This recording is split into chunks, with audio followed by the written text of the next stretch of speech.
जय श्री झूलेलाल। सिंधी समाचार राजस्थान में तव्हांजो स्वागत है। अॼु जो विषय थोड़ो परेशानी है, थोड़ी दिक्कत है कंहिंखे पंहिंजे घर जे वॾनि खे।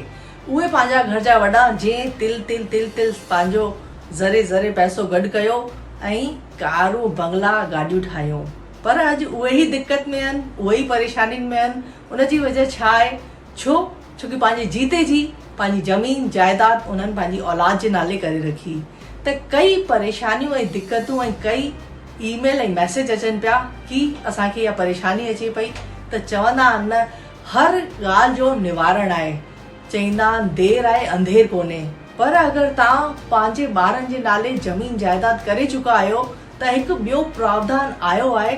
तव्हां पंहिंजी ज़मीन जायदाद पंहिंजे नाले वापसि पंहिंजी औलाद खां वठी सघो था।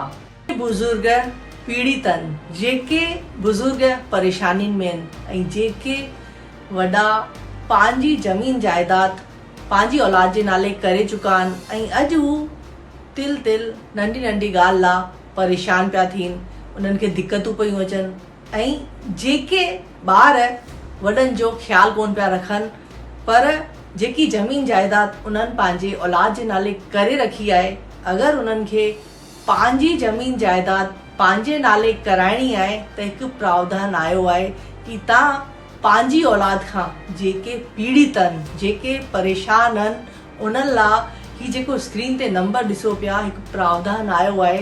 तव्हां पंहिंजी ज़मीन जायदाद पंहिंजी औलाद खां, जेकी औलाद तव्हांखे परेशान थी करे, दिक़त थी ॾे, तव्हां उन्हनि खां पंहिंजी ज़मीन जायदाद पंहिंजे नाले वरी कराए सघो था। सिंधी समाचार राजस्थान जे द्वारा जंहिंखे बि इहा तकलीफ़ आहे, जे बि वॾनि खे इहे पीड़ित आहिनि, चवंदा आहिनि न, हर ॻाल्हि हर जॻह ते लागू नथी थिए। किथे पुट सुठा बि आहिनि, किथे सभु कुझु सही बि आहे, पर किथे किथे इहा ग़लती नंढनि खां थिए पई ऐं वॾनि खे अफ़सोस थिए पियो। त चवंदा आहिनि वक़्तु रही करे इनखे सुधारे सघनि था, सही करे सघनि था। छोकी तव्हांजो पैसो आहे, तव्हांजी महिनत आहे, तव्हां भरोसे ते पंहिंजी औलाद खे ॾेई रखी आहे। त तव्हां जेके बि परेशानियुनि में आहिनि, दिक़त में आहिनि, तव्हांखे का बि जानकारी खपे त तव्हां स्क्रीन ते जेको नंबर ॾिसो पिया, इन्हनि खां जानकारी तव्हांखे पूरी मिली सघे थी ऐं पंहिंजी ज़मीन जायदाद तव्हांखे जेकी बि तव्हां पंहिंजी औलाद जे नाले जेके पीड़ित आहिनि ॾेई चुका आहिनि, तव्हां वापसि वठी सघो था। जय श्री झूलेलाल।